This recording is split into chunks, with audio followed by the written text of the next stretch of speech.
Is the video version of a 6-page letter I sent to Barry Soetoro, a.k.a. Barack Obama, condensed to fit the YouTube time frame. The original is on sircharles.webs.com, entitled, To Barry with Loathe. Mr. Soetoro, opinions are neither right nor wrong. They simply are.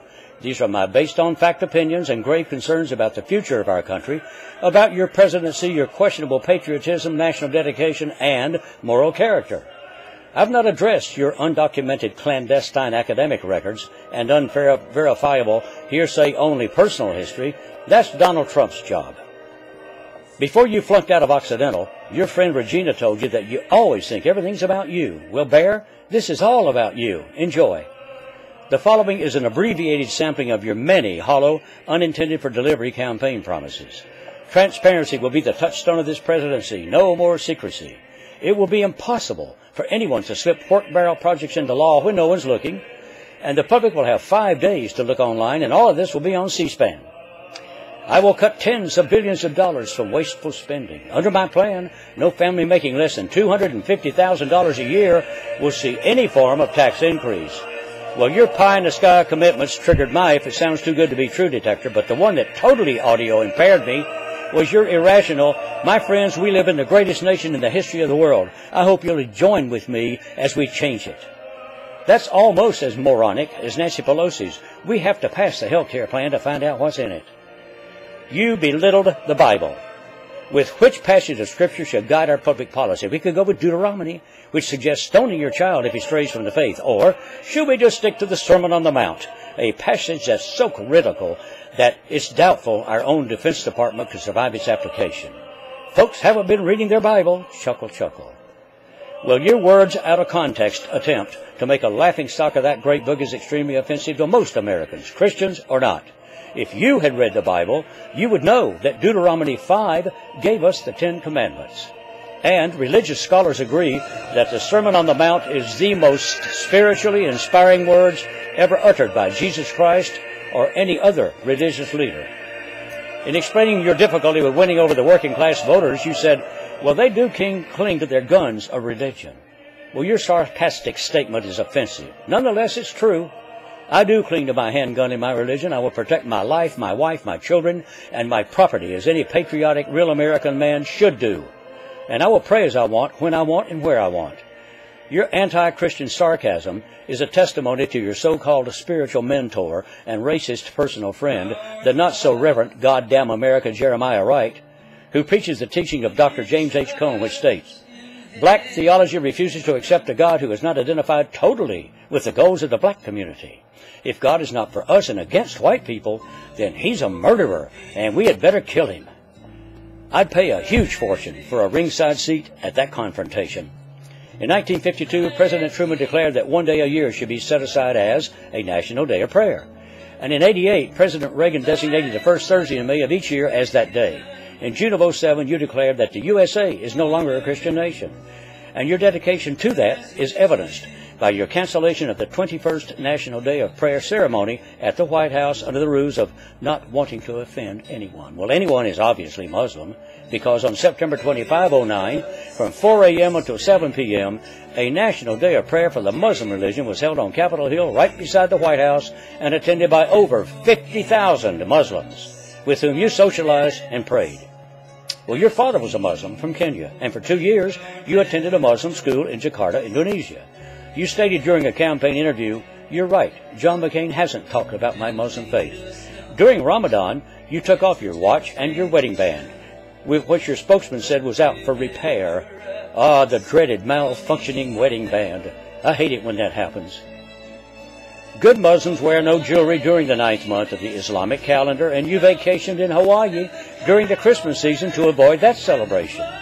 Your family doesn't exchange Christmas gifts, and you have not, as you promised, chosen a church to attend in D.C. You told the Reverend Franklin Graham that you're a devout Christian.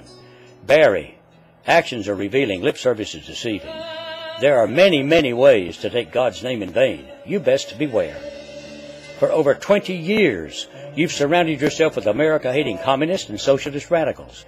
Based on your anti-American, anti-Christian background, it's no surprise that you would eliminate Christianity in America and remove under God from our money and our Pledge of Allegiance. Now that brings up the U.S. flag code. Citizens not in uniform should salute the flag by placing their right hand over their heart. I've seen many video clips while the flag is passing when all present except you abide by that code while you clasp your hands down at your crotch. The President of the United States of America must show more respect to our flag than to flip it off with an insultive genital salute. How do you think that makes the families of fallen heroes feel? Do you really give a rat's ass? You really pissed off the veteran groups with your "my father served in World War II" lie. Neither father, Barry, nor Lolo, was more than 10 years of age at the end of that war. Also, your heartless statement about our war wounded. Nobody made these guys go to war. They had to have known and accepted the risks. Now they whine about bearing the cost of their choice. Muy simpatico. The darkness of rectal cranial inversion prohibits reading communication protocol. Step 1, start brain. Step 2, then engage mouth. Your Robin Hood economic policy diminishes the desire of working people when we must share the fruits of our labor with your non-working, non-tax-paying supporters generation after generation. In the past, immigrants came to this country for opportunity. Now, they come for a handout. You've turned ambition into entitlement. Have you not learned from history that the communist, socialist approach based on Karl Marx's Socialist International writings has never worked? You must terminate the funding of illegal aliens who drain our economy of $383.3 billion each year. A recent report by the Center for Immigration Studies estimates that over 300,000 jackpot babies are born to non-citizen mothers in the U.S. each year, entitling them to birthright citizenship, free food stamps, free medical care, free welfare money, free everything, despite the mother's allegiance to another nation. All other countries seized this stupid practice years ago. Signed into law the Birthright Citizenship Act of 2011, H.R. 140, in case you've forgotten, to halt this idiocy for all times. This will greatly boost our economy. Another economy booster would be a required, timely, supervised urine test to accompany every welfare check pickup. Test positive, no check. No pee, no check.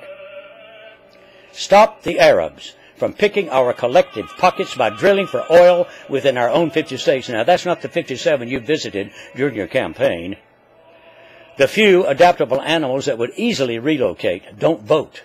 But American citizens who want native oil do vote. There's no shortage of oil in this country. There's just a shortage of leadership in this country. When are we going to stop referring to ourselves as Latino American, African American, Asian American, ad nauseum American? That puts Americans second place. We're all Americans. In my opinion, there's no such thing as a good hyphenated American. If America's not first in your heart, then return to where your heart is. You are a highly skilled speaker. You speak with the same flowering expertise as Churchill, Roosevelt, Kennedy, Reagan, and Clinton. Regardless, you've been a colossal disappointment in an empty suit playing the bait-and-switch game like a snake oil salesman. Although thinking Americans interpret your rhetoric as male bovine excrement, it is what bought the White House via your non-working, non-tax-paying constituents looking for their promised freebies. You shouldn't feel too superior. Any non-Republican could have won after the bumbling of the previous administration. Bill Murray or Chris Rock could have won, and they're funny. You're not. He may have been your main focus during the campaign, but George W. Bush is a moral, Christian, patriotic man. You should have chosen him as a mentor instead of Jeremiah Wrong. You've been traveling around the world acting like the high school candidate for Mr. Congeniality, busing the posteriors of leaders in countries that are enemies of the U.S. And you apologized for the American attitude, arrogance you called it. Hell yes, we're arrogant when you push us. You were not around in the 1940s, a time when this country was at its absolute best. We had to be arrogant, brave, relentless, hard-working, sacrificing, patriotic, and damned tough. You don't understand nor appreciate any of that. In 2007, you were labeled the most liberal senator. Over 100 times you voted present instead of yes or no. And your senatorial ineptitude was a prelude to the following so-called accomplishments, the basis for your failing grade as president. You threatened the U.S. Constitution, The poverty rate is up 9.5%. Raised gas prices 69.6% and rising. Moved us towards socialism. Increased food stamp recipients by 35.1%. Weakened America's defenses and encouraged our enemies. Is that not an impeachable act? Elevated unemployment 23.7%. Irritated and insulted our closest allies. Ballooned long-term unemployment by 146.2%. Trivialized the war on terror. Increased our national debt by 32.2%, which is 27 times faster than it's ever jumped in the history of this nation. You deflated the U.S. dollar versus the Japanese yen by 8.6% and falling. You issued airstrikes in Libya without the consent of Congress, who only can declare war. Is that not an impeachable act? On February 3 of 09, you filed FR Doc E92488 in secret to spend $20.3 million to move members and supporters of Hamas, a terrorist organization, to the U.S. The proverbial fox is now guarding our henhouse. Shades of 1930 Germany. Has America forgotten Nazi Germany in the same fashion that the Muslim world denies that the Holocaust ever happened? Well, believe me, it happened. I saw and smelled those furnaces in Dachau. Barry, I think you aspire to the lofty position, but you aren't important enough to be the Antichrist. However, I fear you may be Adolf reborn, and that scares hell out of me. Pogo said it best. We have met the enemy, and he is us. I'm tired of taking Washington's crap without at least exercising my freedom of speech. Before your Gestapo tactics repeal the First and Second Amendments, the silent majority must regain vocal status. It's long overdue when we the people take back our great country. You promised change, then changed the promise. But your only acceptable change has been to the worst president list by placing your name at the top.